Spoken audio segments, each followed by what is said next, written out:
Hello students, आज हम study करेंगे electric potential due to dipole. Dipole के कारण विद्युत विभव की स्टडी हमें करनी है। डाइपोल, इलेक्ट्रिक डाइपोल हम पीछे स्टडी कर चुके हैं। ठीक है, डाइपोल के बारे में हम स्टडी कर चुके हैं। डाइपोल क्या होता है, दोबारा एक बार मैं आपको याद दिला दूं। डाइपोल में दो चार्जेज, एक नेगेटिव और एक पॉजिटिव, बहुत ही अत्यल्प दूरी पर आपस में स्थित होते हैं। ठीक है, इनके बीच की दूरी बहुत कम होती है। और डाइपोल के केस में हमने बताया था कि डाइपोल किस तरीके से बनता है।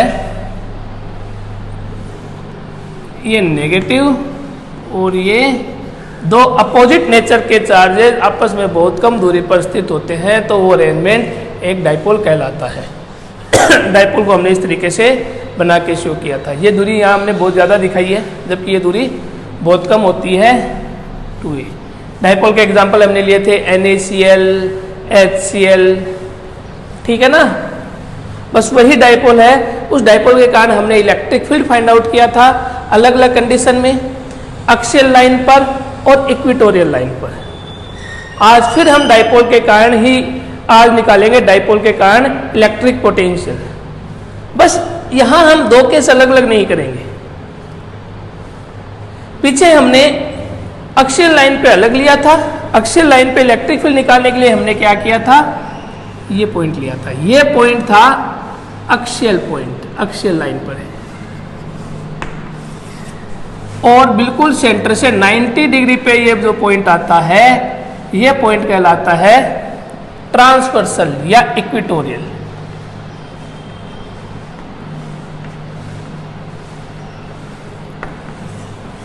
ये पॉइंट आता है एक्सियल पर और ये पॉइंट आता है इक्वेटोरियल लाइन पर। ठीक है, इलेक्ट्रिक फील्ड डाइपोल के केस में इलेक्ट्रिक फील्ड हमने इस पॉइंट पे अलग निकाला था, इस पॉइंट पे अलग निकाला था। इन दोनों पॉइंट के अलावा एक पोजीशन और होती है जो न इक्वेटोरियल लाइन पे होती है और ना ही अक्षीय, ना इक्वेटोरियल लाइन पे होगी ना ही एक्सियल लाइन पे होगी। वो आएगा ना यहां ना यहां, ये पॉइंट आएगा। ये पोजीशन कहलाती है जनरल पोजीशन। ये जो पोजीशन आती है ये जनरल पोजीशन आती है। अब चूंकि जनरल पोजीशन के केस में इलेक्ट्रिक फील्ड निकालना किसके द्वारा, डाइपोल के द्वारा। जनरल पोजीशन के केस में इलेक्ट्रिक फील्ड निकालना सिलेबस में नहीं था, इसलिए ये टॉपिक मैंने नहीं करवाया था जनरल पोजीशन का। हमने एक्सियल और इक्वेटोरियल देखा था जो कि हमारे सिलेबस में था। ठीक है, आज जो हम इलेक्ट्रिक पोटेंशियल निकालेंगे वो ना एक्सियल लाइन पर निकालेंगे और ना ही इक्वेटोरियल लाइन पर निकालेंगे। आज इलेक्ट्रिक पोटेंशियल जो हम निकालेंगे वो निकालेंगे हम जनरल केस में। ठीक है,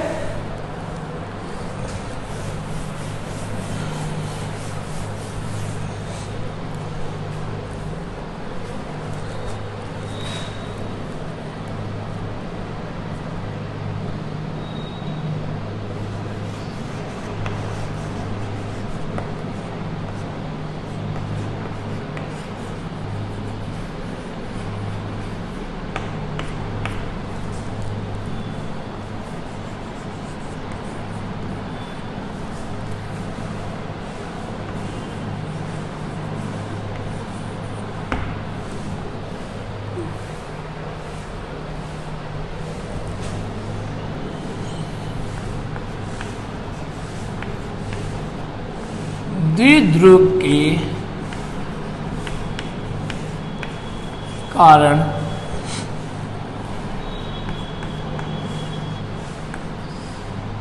विद्युत विभव।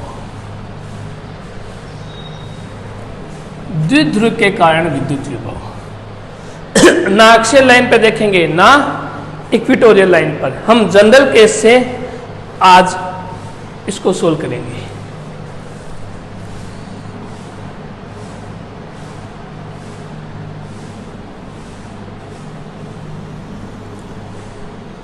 ध्यान से देखना है।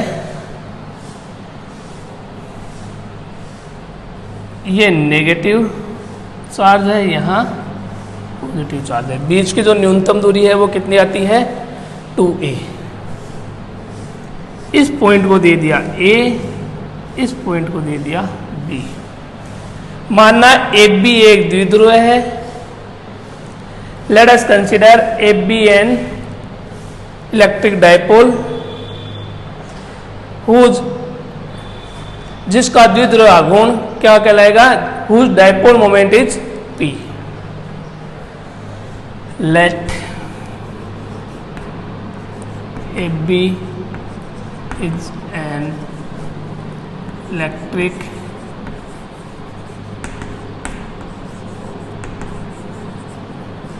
dipole whose dipole moment be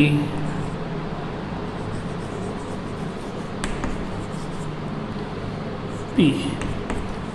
मानना AB एक द्विध्रुव आघूर्ण है जिसका द्विध्रुव आघूर्ण P है, जहां P बराबर 2AQ, जहां P बराबर क्या है 2AQ। डायपोल मोमेंट क्या होता है, दोनों आवेशों के बीच की न्यूनतम दूरी और आवेशों के मैग्नीट्यूड का प्रोडक्ट। दोनों आवेशों के बीच की न्यूनतम दूरी है 2a और आवेशों का मैग्नीट्यूड है q, तो इन दोनों को मल्टीप्लाई करेंगे तो आएगा 2AQ। ये कहलाएगा हमारा डायपोल मोमेंट। ठीक, ये इसका सेंटर है, ये डिस्टेंस a है, ये वाली भी a है, मिलके हो गई 2a। इस सेंटर से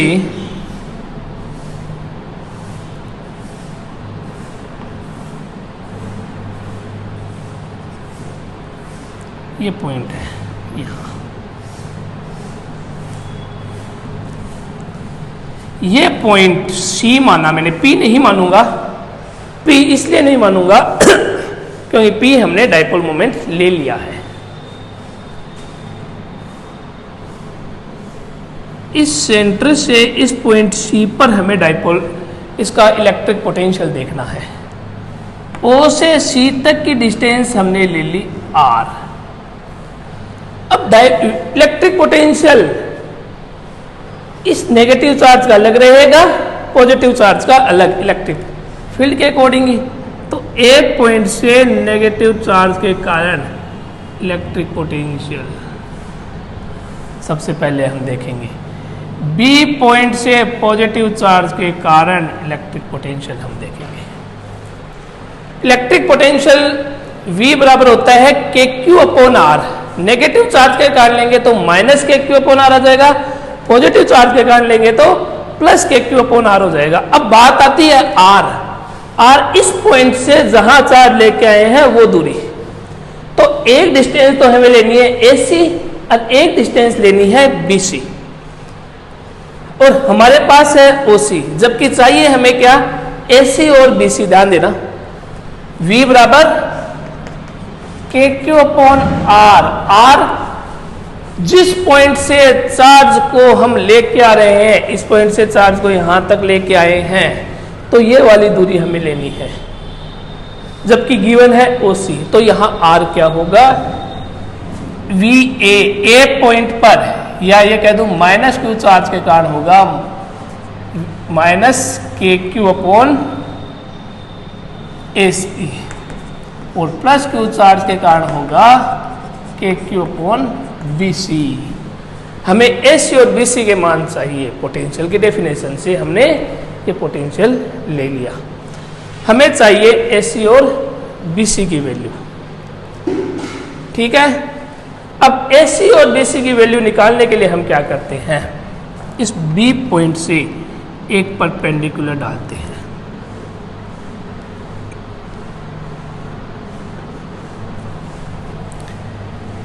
BM A पॉइंट से अगेन एक परपेंडिकुलर डालेंगे, इसको पीछे बढ़ा देंगे। BM और AN ये दो परपेंडिकुलर हमने लिए। ठीक है, एक परपेंडिकुलर यहां डाला BM, एक परपेंडिकुलर यहां डाला AN।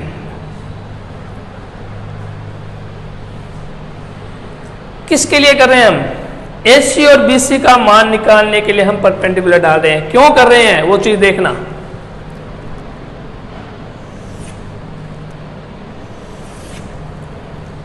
क्या ये डिस्टेंस बराबर है? बिल्कुल नहीं है। हमें ये डिस्टेंस बराबर बनाने के लिए क्या करना होगा? ये डिस्टेंस बराबर बिल्कुल भी नहीं है। ये डिस्टेंस बराबर बनाने के लिए हमें क्या करना होगा? मैं चाहता हूं ये O है, ये A है, ये B है। OA, इसमें से OA निकालना है। किसमें से? OP में से OA निकालने के लिए मेरे को क्या करना पड़ेगा? यहाँ एक कट लगानी पड़ेगी। ये बन गया 90 डिग्री। एक्चुअल मैंने यहाँ परपेंडिकुलर डाल दिया। तो जितनी डिस्टेंस ये होगी, जहां परपेंडिकुलर इस लाइन को काट रहा है, उतनी डिस्टेंस ये आ जाएगी। ये दोनों बराबर मिलेगी। ठीक वही काम हमने यहाँ किया है। ये यहाँ से छोटी वाली लाइन से के एंड पॉइंट से यहाँ से कट लगा दिया मैंने। इसका मतलब ये जितनी दूरी होगी उतनी की उतनी ये होगी, जितनी दूरी ये होगी उतनी की उतनी ये होगी। टोटल OA कितना है? पूरा का पूरा OA, OC। OC है हमारे पास R। OM कितना होगा? OM निकालते हैं, देखना। OM निकल के आएगा, देखना। ये कितना है? A। ये एक राइट एंगल ट्राइंगल बन गया, 90 डिग्री है। इस राइट एंगल ट्राइंगल में OB बन गया हाइपोटेनियस। चाहिए हमें OM, ये बन गया परपेंडिकुलर, ये हाइपोटेनियस, ये बन गया बेस। तो OM बराबर होगा base divide by hypotenuse. Sorry, गलत लिख दिया।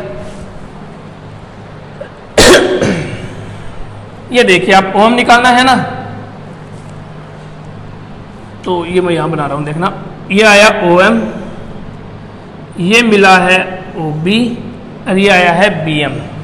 तो BM तो हो गया आपके पास परपेंडिकुलर, ये बन गया हाइपोटेनियस और ये बन गया बेस। तो एक्चुअल में आप ये देखिए, बेस डिवाइड बाई हाइपोटेनियस क्या होता है? क्या क्या गिवन है, क्या निकालना है? हाइपोटेनियस गिवन है, बेस निकालना है। बेस और हाइपोटेनियस का रेशियो होता है कोस थीटा।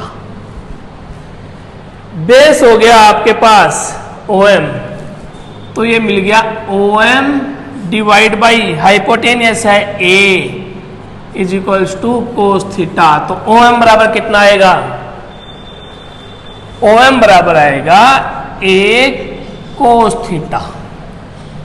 तो एक्चुअल में ये जो दूरी आई है आपके पास, ये आई है 1 कोस थीटा। OM आपको मिला है 1 कोस थीटा। O से C की डिस्टेंस कितनी है? R। हमें चाहिए CM या MC। MC होगा OC में से ये दूरी कम हो गई, पूरी टोटल डिस्टेंस है OC, इसमें से ये दूरी कम हो गई, ये बच गई। तो OC माइनस OM, तो MC यहां से यहां तक की जो डिस्टेंस आई है, OC कितना है? R माइनस OM है 1 कोस थीटा। तो जितनी दूरी ये होगी MC, उतनी ही दूरी BC होगी। कट लगाया है ठीक इस तरीके से। तो अगर ये दूरी MC आपको R माइनस 1 कोस थीटा मिली है, तो BC कितनी मिलेगी? BC भी आपको मिलेगी R माइनस 1 कोस थीटा। ये बात है समझने वाली। इस पूरी कैलकुलेशन में मैटर AC और BC निकालना है, बाकी कुछ भी नहीं है। ये मैंने BC को निकाला है, बिल्कुल पूरा तरीके से बताया है मैंने आपको यहाँ कैसे निकल के आएगी। ये हमने ले लिया BC। अब आप देखिए AC, ये कितनी है? R। इसमें से ये दूरी कितनी आएगी? यहां से यहां तक की आर कितनी आ गई, ये वाली दूरी कितनी होगी, ठीक वही, ये परपेंडिकुलर, ये हाइपोटेनियस, ये बेस, तो ON कितना आएगा, अगेन ON आ रहा है आपके पास a cos थीटा, निकाल के देख लेना चाहिए। ये दूरी अगेन आपको मिली है a cos थीटा, ये a cos थीटा रेक्टेंगल बन रहा है तो ये भी कितना आएगा a cos थीटा, ये a cos थीटा तो ये भी a cos थीटा। यहां से यहां तक की डिस्टेंस कितनी है r, उसमें कितना ऐड हो गया a cos थीटा, तो आप मेरे को बताइए AC कितना आएगा, AC आएगा यहां से यहां तक की डिस्टेंस है r, कट लगाया ना, ये दूरी जितनी ये दूरी होगी उतनी यहां से कट लगाओ, ये दूरी आएगी, जितनी O से C है उतनी यहां से कट लगाया, यहां से यहां तक की दूरी r, कितना बढ़ गया उसमें a cos थीटा, तो आ जाएगा r plus a cos theta. ये दूरी आ गई r plus a cos theta. तो हमने पोटेंशियल के अकॉर्डिंग प्लस चार्ज के कारण पोटेंशियल मिला k प्लस क्यू अपॉन, तो प्लस आगे आ गया BC का मान है r minus a cos theta, plus Q charge ये रहा, प्लस क्यू चार्ज के कारण ये दूरी r minus a cos theta, negative charge के कारण k into minus Q, minus आगे ले लेते हैं अपन, अपॉन ये नेगेटिव चार्ज के कारण ये total distance r plus a cos theta. ठीक है, प्लस क्यू के कारण और माइनस क्यू के कारण, पूरे डाइपोल के कारण V बराबर नेट फ्लक्स ऐड कर दीजिए, प्लस क्यू के कारण है के Q upon r minus a cos theta, ये प्लस माइनस आ जाएगा, माइनस होने से प्लस माइनस माइनस, और ये वैल्यू आएगी के Q upon r plus a cos theta. बस जैसे हमें ये वैल्यू मिल जाती है AC और BC की, हमने रख दिया, अब कैलकुलेशन करनी है, अब केवल कैलकुलेशन बची है, सारा काम हो चुका है। V बराबर कॉमन लेना चाहो तो ले लीजिए, कॉमन आया के क्यू, अंदर एलसीएम ले लो, डायरेक्ट कर रहा हूं साथ में, चलो अलग अलग कर लेते हैं। अंदर मिला r minus a cos theta minus r plus a cos theta. ठीक है, एलसीएम लीजिए, एलसीएम देखिए क्या आएगा, V इक्वल्स टू के क्यू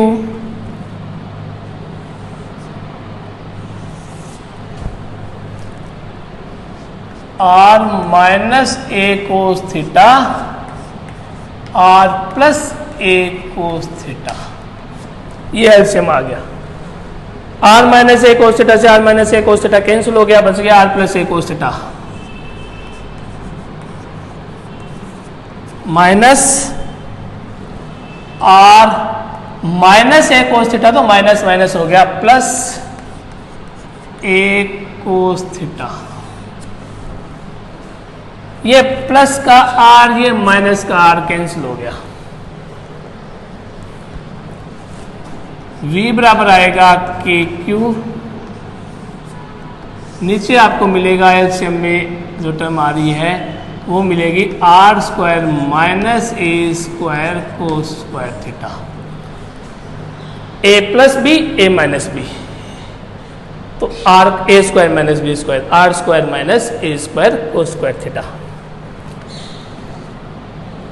ऊपर मिलेगा 2a कोस थीटा,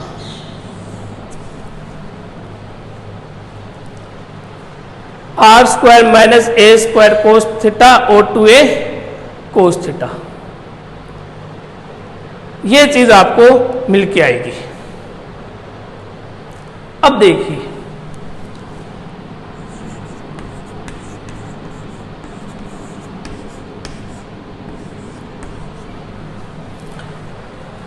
ये दूरी r है, ठीक है, जबकि a cos थीटा ये दूरी है। तो इस r के कंपेयर में ये डिस्टेंस बहुत कम है, ये बड़ी है, ये छोटी है। बड़े का स्क्वायर किया और बड़ा हो गया, छोटे का स्क्वायर किया और छोटा हो गया। तो मैंने लिखा a square cos square theta is very very less than comparison to r square. r square के कंपेयर में a square cos square theta बहुत छोटा है, इसलिए r square minus a square cos square theta approx हो जाएगा r square के। और हमने ऊपर वाली इक्वेशन में यहां पर लिख दिया k q 2a cos theta upon r square, k q 2a cos theta upon r square. हम ना एक्सियल लाइन पे ले रहे हैं इसको, ना ही इक्वेटोरियल पर, हम डायरेक्ट ले रहे हैं जनरल केस में। अब देखिए, थोड़ा सा ब्रैकेट खोल के इसको सोल्व कर लेते हैं। v बराबर आएगा 2k आ गई है, 2a q, 2a into Q, k लिख ही दिया, cos theta upon r square. ये क्यों किया, ये देखिए 2aq, ये 2aq कौन है, p, ये रहा 2aq p। तो ये 2aq बन गया यहां पर p, तो v बराबर आ गया kp cos theta upon r square. kp cos theta upon r square. किस केस में लेके आए हैं हम, जनरल केस में। kp cos theta upon r square, ये डाइपोल के कारण पोटेंशियल का फॉर्मूला आ गया, ठीक है। अब इसी में एक चीज और देखिए,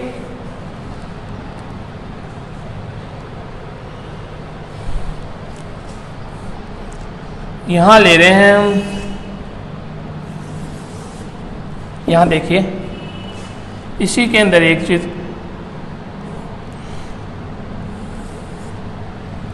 क्या हो रहा है, हमारे पास v बराबर आया है कि p cos theta upon r square. अब अक्षीय लाइन, अब पूछा जाए कि अक्षीय लाइन पर इलेक्ट्रिक पोटेंशियल कितना होगा, तो बोला मैंने v अक्षीय। अक्षीय लाइन का मतलब ये चीज, थीटा कितना 0 यहां बन रहा है, ये एंगल थीटा, थीटा कितना 0, क्यों, क्योंकि ये पॉइंट सी कहां गया, यहां, कब आएगा, ये यहां है अभी थीटा पे, अब ये आएगा तो एंगल कितना हो गया 0। अक्षीय लाइन पर, एट अक्षीय line theta is equals to 0।